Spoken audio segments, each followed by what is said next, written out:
Vintage. In that case, vintage Jethro Tull. Vintage guitar.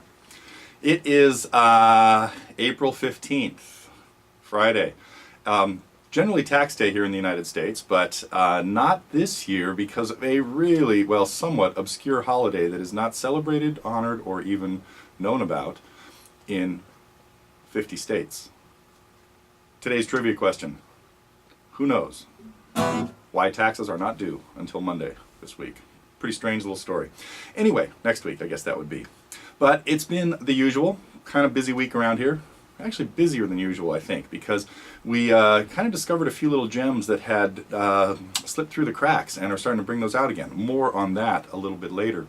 But the big news was we had a couple of 10 packs of songs. We have a lot of visitors that are not necessarily part of the Target program, but really like the packs that we bring out. So we're trying to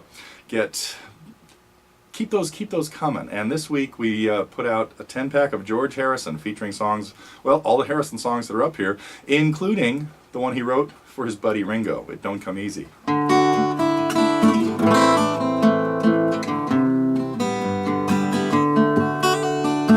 Kind of cool. And then some of his later songs, the Wilburys tunes, End of the Line and Handle with Care, and then the little ukulele song from Brainwashed, Between the Devil and the Deep Blue Sea. Anyway, the Harrison 10-pack is out there now, and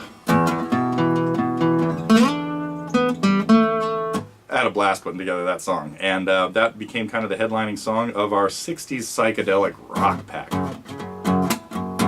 So if you like those tunes, Inagata Devita, White Rabbit, Incense and Peppermints, that's all in there too. So anyway, 2 big 10-packs this week. And then some really fun Target lessons, one of which I just played, 8 Miles High, not White Rabbit.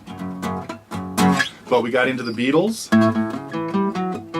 with a couple versions, including a free lesson that we have over at YouTube at the Free Lessons channel, and then a little bit more elaborate version that has playing the licks with more the lead type stuff that happens in there. And I appreciate the fact that people are liking some of those, and I definitely will try to work some more of that kind of stuff in with some of the upcoming lessons. So then we had a couple of Jethro Tull tunes, and the one I was just playing there, of course, was We Used to Know, and then we did Skating Away, but my capo's not handy, so I'm not going to rip into it right now.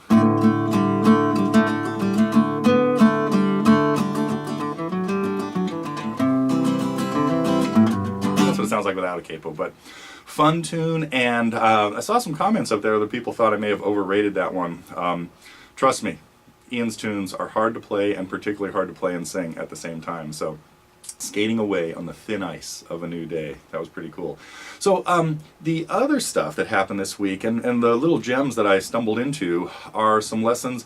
We are resurrecting the Campfire series of lessons, and we're also starting to stock up some more free lessons for anybody that wants to just come over. Now, of course, you do have to be logged in to see the free lesson. So if you try to hit one and you get a little video that sounds like that's not the lesson, make sure you're logged in. Just got to be logged in to see the free stuff. And so this week we brought in a kids tune, Baby Beluga. This is a song I used to play when my kids were little in their classrooms. They'd go to their kindergarten class or their first grade class, all the way up to 5th grade, although by 5th grade we were still doing Baby Beluga. Great tune by Raffi. And then found a free lesson on Mrs. Robinson. Just a little campfire version of that. And as I mentioned, we threw in a free lesson on Birthday, and there were a couple others. Oh, Feelin Alright, Dave Mason. It sounds just like Season of the Witch. You can play it in whatever key you want, and for what it's worth. Sounds just like that too. Love those 2-chord songs. They're great for just jamming along, little pentatonic scale, a few bends, make it sound kind of bluesy, and you got a tune you can play all night long with your buddies. So, and then in the campfire lesson or section, we put out John Fogerty's tune,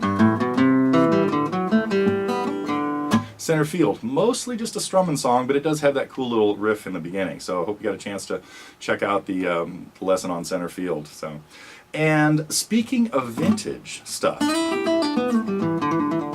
we had another couple of episodes with our buddy Jack Van Breen from Guitar Showcase, too, showing how he likes to restring guitars. And it's really good to see different people do this, because a lot of people, many of my students have a hard time restringing guitars because they might only do it once a year, and then it takes hours because they don't really have a good feel for what they need to do.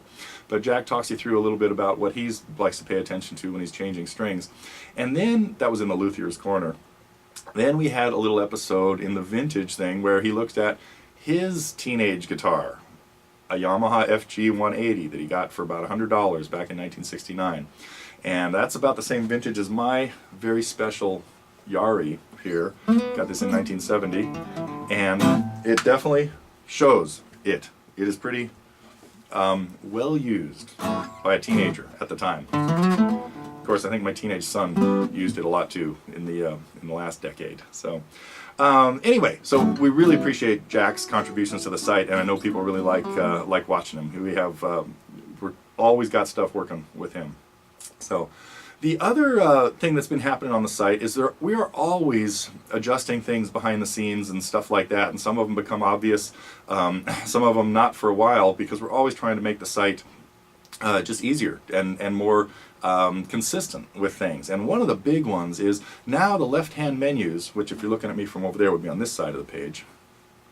Anyway, are separated into sections that make it much easier to find what you're looking for. So you've got the the section on lessons, then the section on other content, a section on blogs, and stuff like that. So the left-hand menus are much easier to work your way around now, and all that information is there. So we also have heavily improved the recommend a lesson section. It is now set up to automatically come up. The default view is going to be of all the lessons, the most voted on lessons, including ones that have been made into target songs and all the ones that are not. And right now I think there's like 800 lessons on there or something, or 800 recommendations. Needless to say, I will probably not be getting to all of them, but I do rely on it pretty heavily.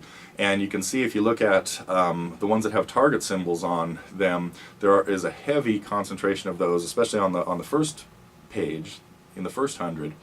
And that's always like one of the first places I look when I'm looking for lessons to do. Now, speaking of that, I noticed a recommendation that came out within the last week that might still only have one vote on it. Maybe the last, anyway, very recently. This is just a little hint for next week. Coincidentally, it's coming up. So next week we have a one-vote song that just got brought up in the last week or two that I didn't notice until this morning. So, it wasn't this morning because I hadn't checked it in about a week. So anyway, the recommend a lesson section is now much more user-friendly. So we also, kind of another behind-the-scenes thing we've been working on is heavily upgrading the quality of the video and audio, because we just now have the resources and the time and the technology to work on that. So a lot of new lessons are coming out with, and a lot of old ones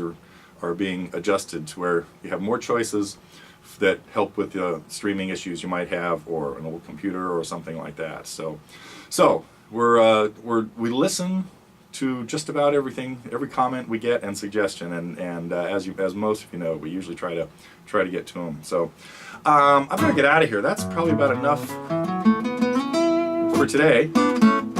Maybe tell you a little bit about next week? Nah, I don't think so. Gave you one hint about next week. Should I give you more? No, it's another really eclectic mix, and you just never know what's going to happen around here. So, but we will have another free lesson or two, another campfire lesson, and at least 3 or 4 target lessons, and probably another fly on the wall. And I do have to mention one other thing. Oh, the fly on the wall that came out this week was a heavy-duty theory one, by the way, with my student Ed. So we got into talking about modes, and particularly what I call the inside modes. So if you have checked that out in the Acoustic Genius series, or if you're slightly confused by modes, Ed and I had a long discussion during his lesson a few weeks ago on just kind of keeping them straight. And in particular, we talk about the Ionian, Mixolydian, Dorian, and Aeolian mode, and how they're related, and how they're similar, and how they're different. We call it mode comparison. Brilliant, huh?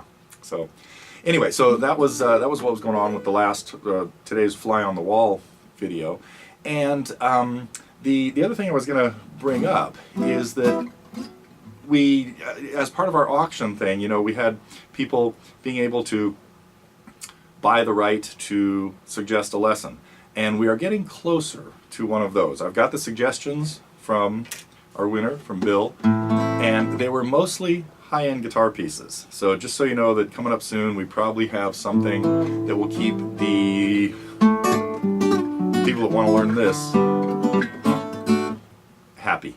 It might be that. Might not, though. So anyhow, that's it. I'm out of here. Off to the zoo, I think. Maybe. See you next week.